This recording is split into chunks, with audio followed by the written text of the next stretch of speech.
Reporting live from the street, Too Cool Chris, Jagger Ranks, and the Skywalker.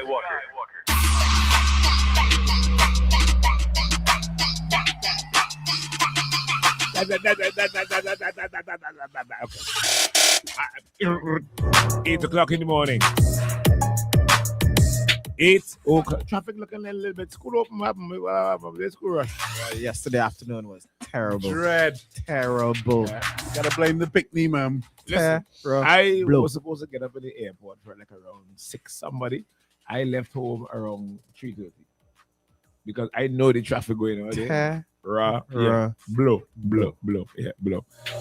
How the traffic it was ridiculous. Yeah. So, Blows. let me see a show of hands. Let me see by a show of hands. All who would have heard it. The most exciting press conference ever. The most wanting to hear press conference. The most invigorating. The most life-changing press conference ever. It was beautiful. Who heard it? It was beautiful. In fact, it was more than beautiful. It was overwhelming. In fact, it was great. I didn't tune in. You didn't, Luke. I didn't actually listen to it. I just read the reports on it. Jeannie. It was beautiful. It was long. It was almost 3 hours long. Man. Was another big word? Beautiful. Being beautiful. Let me tell you what I thought it was. It was just Ralph. That is all it was. Yeah, it was kind of. That is all it was, Ralph.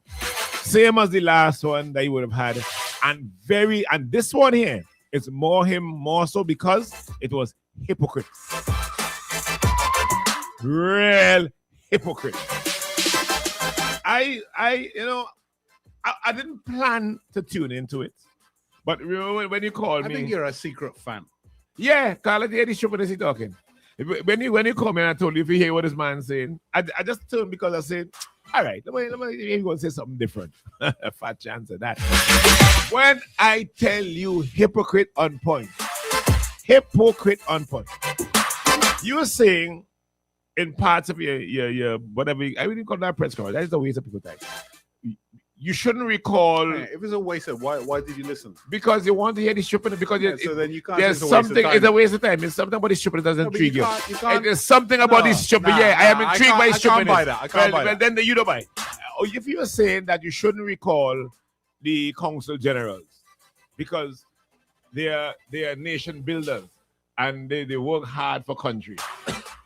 Give me the answer for that. When you hear but why are you listening if you're so offended? I ain't asking that. I'm asking you. When you hear him say, well, you didn't hear him say, but when he makes a statement like, you should not recall the consul general, how would you take that? Your Honor, before I can answer this question, No. Why are you listening? It's not about me. If you're here, I'll forget you. Jagger, if you're hearing that you should not recall the consul general because they are nation builders and they are country something, and they are hard workers. I take it as political BS. Reason being, and I think in his very first press conference after losing, made a statement along the lines of just basically opposing everything. Mm-hmm. Just opposing everything. That's not. I don't think that's really what opposition is about. Yes, you oppose maybe things that you believe are bad for country, but if you're just against everything because it's political, I can't really respect a lot of what you have to offer. Right? It's like this. So let's say the NDP came up with a thing tomorrow. They're gonna give a 10% increase on public servant salary. And you come out and you oppose it. This is gonna be based on what? Just because you're opposition. Like to me, he's just being mischievous. I think a lot of what he's going to be doing in the next 5 years will be mischievous. You know, the part will give me a laugh. He said when they had the fire down by his school. I was down there before Philip. Before Philip, I even gave them some suggestions. Before. He's being mischievous. Wait, and here's the other one. Now, imagine how long now since the The leader of the opposition has no intention of opposing for the sake of the people. He's opposing for the sake of him. And to cause disruption within government. I think that is more it. I think that there is more it. I think his visit to the Cattell's government school was the cause problem. Was because he knows that he still has some level of, is it influence? I don't think so. I don't know. Influence is not the word I'm looking for. But he has the power to be disruptive. I think yeah. I Right? think it was just about being disruptive. That's my thinking. And I think if that's just his pure goal, it loses all semblance of When you say relevance to me. I think, Chris, right? I mean, we said it off air. I think you're focusing too much on. I don't think anybody cares. And I'm saying this genuinely. I'm not saying this disrespectfully. I don't think anybody cares, including Labour people, what he says. I think some people care. Nah, not in big numbers. No? Maybe a couple of thousand people, but I don't think in large numbers people care what he says, because basically everything he said is hypocritical to what he did. You know what I mean? And therefore, right, and it could be on almost anything, whether it's CARICOM, whether it's police, whether it's education, the consulates, etc., etc. Almost everything he's saying is the complete opposite of what he did. And I think people have got over him. You think? Yeah, that's why NDP won by 10,000 votes. Largest win ever. Right? No, but I'm just giving you the facts. You can't study people like Audrey. I get it. Right? You can't count the few kind of diehards. They will always be diehards. No matter what. Right? No matter what. Even maybe after he's gone, they'll still be his diehards, right? Yeah. Cool. Me have no problem with that, man. If that's what makes you happy. But the vast majority of people are sick and tired of the hypocrisy, of the essentially this constant politicking. Yeah. He politics for the sake of politicking, not for the benefit of us. Yeah, that's what I mean. He said, look, I pulled out a quote from one of the story. I didn't listen to it because I can't listen to 3 hours of that nonsense, right? But he pulled out a thing, right? He said, listen to this. He says, Gonzalez fears an exodus of people from Venezuela now.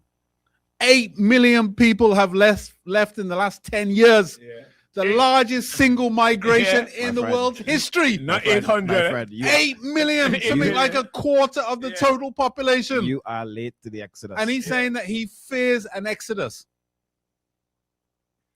It's complete bullshit. You have to call it for what it is. Yeah. It is bullshit on every single level. And I could do it. I could go through every single topic that he spoke about. It is all bullshit. It is all hypocrisy. He said you have to just kind of like wean yourself off it. It's not worth talking about anymore. It's because like brain rot. Yeah, it's just it's like just watching just junk on TikTok or something. It doesn't bring any positivity to your life. It doesn't bring any greater understanding, because he can't come on here and say that.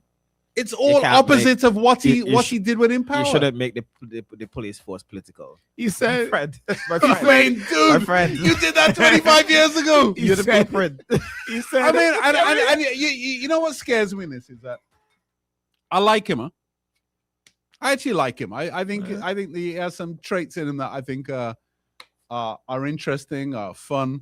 Wise, but when it comes to politics, it is just complete garbage that comes out. You said, and I think what's happening in time, right, is that people are just losing respect for him, because it's like you're not saying anything that matters anymore. He's like chipping away at his legacy. Yeah, I tell her I said have a tablet for that. He would do. You want there? He would do himself a mass. What I say yesterday? Where went wrong yesterday? You see what I said? He would do himself a massive service to come off the airwaves Just for a while. shut up. You talk stuff which is just complete He nonsense. says, imagine the NDP just a month in office, Yeah. but they need and look at we have 3 months already. They need to come to heat. There's no way he said that. But I'm telling you, they need to come for heat. And then we just had off air a deluded comment that if Comrade was still in power, Trump would never have gone into Venezuela. Yeah. If you think that, boy, pigs fly. I saw one part. You talking about the helicopter? It was a pig. It's three pigs they sent for it. I mean, look, I don't think we should be. I don't think we should be disrespectful to somebody who was prime minister for so long, right? I mean, in all honesty, I don't think. But he's forcing us down a road where we can't be anything but, because it's just pure political hypocrisy. The people are tired of it, man. Give us a break. We just had an election. We just done the whole political thing. Let me move on for a few months, man. Let me give the new government a little time to settle in, see what they're gonna do. Yeah. We can't even blast them on the 6th. They haven't been in power 60 days yet. He's talking about gimmicks about, you know what I mean? Look at all the people. You know, he spoke about the VAT day. Yeah. Yeah. Stick up in. Morning. Hello.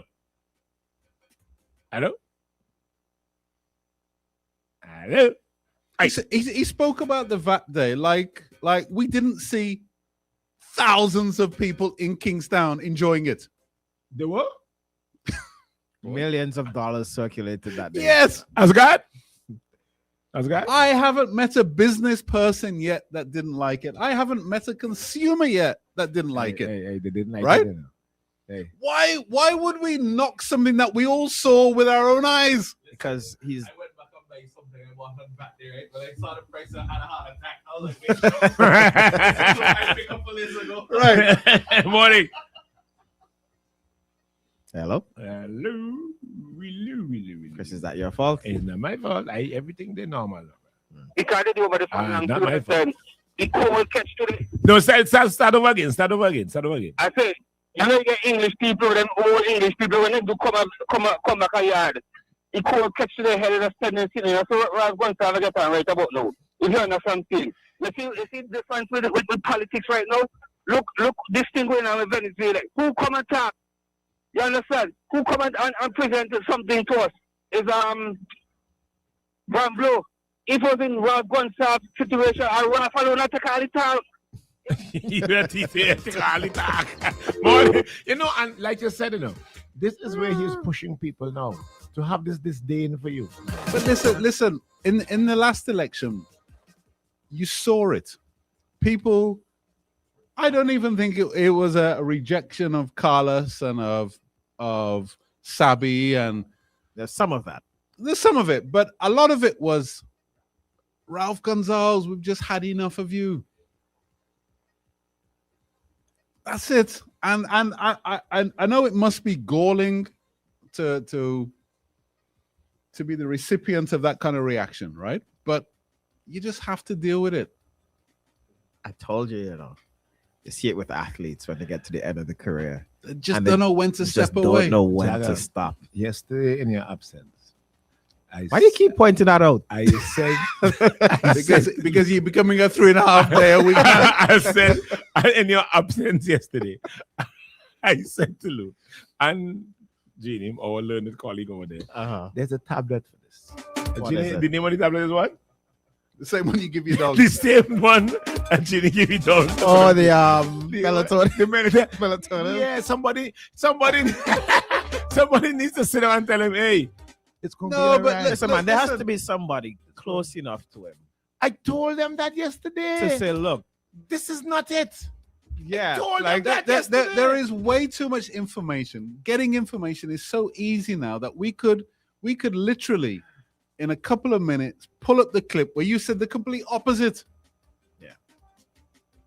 It's that easy now. Every single thing. Everything. So I mean, this kind of talking to the uneducated, talking to the illiterate, talking to whatever, to the dumb, whatever you think it is, it ain't it's working. not working. It's not working, and people I just think people don't want to hear it anymore, man. They have no tolerance for it. Which is why I don't like, if you look at the online papers, with the exception of one, most of them didn't go big on it. Can I ask him about the security issue? Right? I can't phrase it word for word what he said, but remember one of his peeves was, you're not going to Parliament because of the security issue. So Kenton asked him about that yesterday. He said, well, the reason why he hasn't gone to Parliament is because he has one security, right? And the one security wouldn't be adequate because when he gets to Parliament, remember, he's a fellas move around and thing and all this. So I don't understand. Who moves around? Ralph, so he doesn't move around. So you're going to need another security just in case he wants to go outside or whatever the case is. There's a whole ton of police there. It's Parliament. Right. On top of that, you're only one guy. Right. But then he said the reason why he went down to the fire, down wherever, is because the other security guy who was on his day off, he graciously sacrificed his day off to roll with me. He said, well, yeah, I will take my whatever day it was and I will roll with you for the day because I realize you need the security. There's no way. I'm convinced you're making all this up. You have to be making this up. Ask that. When you listen to it, it's like it didn't make sense before. It's not making sense now. But he keeps and it's saying probably not going to make sense in the future, man. Let me just cut it. You need to cut it. You don't think there was ever a point in the last 25 years where he said, boy, one day I'm not going to be in power? No. Well, that's why you're feeling it now. No, that's why you're doing what you're doing here now. Now you got to do some commercials and come back now. All the European looking for, when are you going to call the convention, comrade? Yeah. That's all they want. I got some things to say. Yeah. Amidst the shells, the sounds, the excitement of the season. Find joy. Give joy this Christmas. Only with Hot 97.1. 7.1.